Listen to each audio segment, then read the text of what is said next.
ಸ್ವಾಮಿ ಶರಣಮಯ್ಯಪ್ಪ. ಎಲ್ಲ ರೈತರಿಗೆ ಏನು ಹೇಳಕ್ಕೆ ಇಷ್ಟಪಡ್ತಂದ್ರೆ, ಇವು ಹೊಲ್ದಾಗ ಏನೋ ಹಕ್ಕಿಗಳು ಕಾಟ ಹೆಚ್ಚಾಗಿರ್ತವಲ್ಲ ರೀ, ನವಿಲಾಲಿ, ಗುಬ್ಬ್ಯಾಲಿ, ಇವು ಕೊರಗನ್ಸಾಲಿ, ಬೆಳ್ಳಕ್ಕಾಲಿ, ಇವಕ್ಕೆ ಹೊಲ್ದಾಗ ಕಲ್ಲಂಗಡಿ ಹಾಕೀವಿ ರೀ. ನಾವು ಇಲ್ಲಿ ಡಮ್ನಾಳ್ ರೈತರು.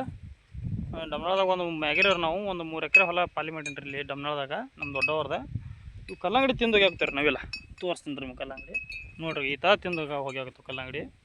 ಇವಕ್ಕೆ ಏನು ಮಾಡ್ಬೇಕಪ್ಪ ಅಂದ್ರೆ, ಒಬ್ಬರು ರೈತರು ಏನು ಮಾಡ್ತಾರೆ, ಮಿಷನ್ ತೊಗೊಂಬರ್ತಾರೆ ರೀ, ಎಲೆಕ್ಟ್ರಿಕಲ್ ಮಿಷನ್ ತಂದಿರ್ತಾರೆ. ಅದು ಹಕ್ಕಿ ಹೊಡೆಯೋಂಥ ಮಿಷನ್ ಅದನ್ನು ತಂದಿರ್ತಾರೆ. ನಾವು ಏನು ಮಾಡೀವಿ, ಹಕ್ಕಿ ಹೊಡೆಯೋದು ಮಿಷನ್ ಆಗ್ತಿರೋದಂತ ನಾವು ಸ್ವಂತ ಮನೆಗೆ ಸಿಗುವಂಥ ಅಥವಾ ತ್ಯಾಜ್ಯ ವಸ್ತುಗಳು, ಊರಾಗ ಸಿಗುವಂಥ ತ್ಯಾಜ್ಯ ವಸ್ತುಗಳನ್ನ ತೊಗೊಂಡು, ಇವು ವೇಸ್ಟೇಜ್ ರಟ್ಟು, ಕಟ್ಟಿಗೆ ಮತ್ತು ಇವು ಬೀರ್ ಬಾಟ್ಲಿ ಇರ್ತವಲ್ಲ ರೀ, ಅವ್ರ ಗ್ಲಾಸಿನ ಬಾಟ್ಲಿ ಯಾವ ಅಲ್ಲಿ ಅವ್ನು ತೊಗೊಂಡು ಸೌಂಡ್ ಬರೋ ಥರ ಕಟ್ಟೀವಿ.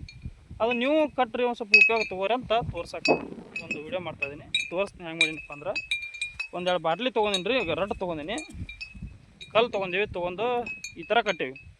ಅಂದ್ರೆ ಸೌಂಡಿಗೆ ಅವಾಜಿಗೆ ಯಾವುದೋ ಹಕ್ಕಿ ಪಕ್ಕಿ ಬರೋದಿಲ್ಲ, ಅದ್ರ ಸಮ ಕಟ್ಟೀವಿ. ನೋಡ್ರಿ ಎಲ್ಲ ರೈತರು ಹಂಗೆ ಕಾಣ್ತದೆ ಸೌಂಡ್. ಗಾಳಿ ಬೀಸಿಕೊಳ್ಳ, ಗಾಳಿ ಚಲೋ ಐತಪ್ಪ, ಚೆನ್ನಾಗಿ ಬೀಸ್ತತ್ರಿ.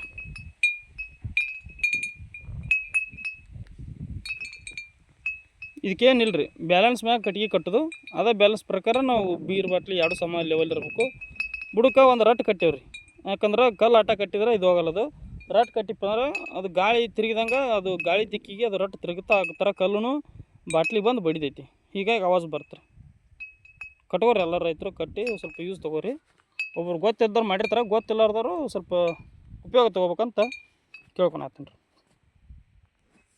ಸ್ವಾಮಿ ಶರಣಮಯ್ಯಪ್ಪ.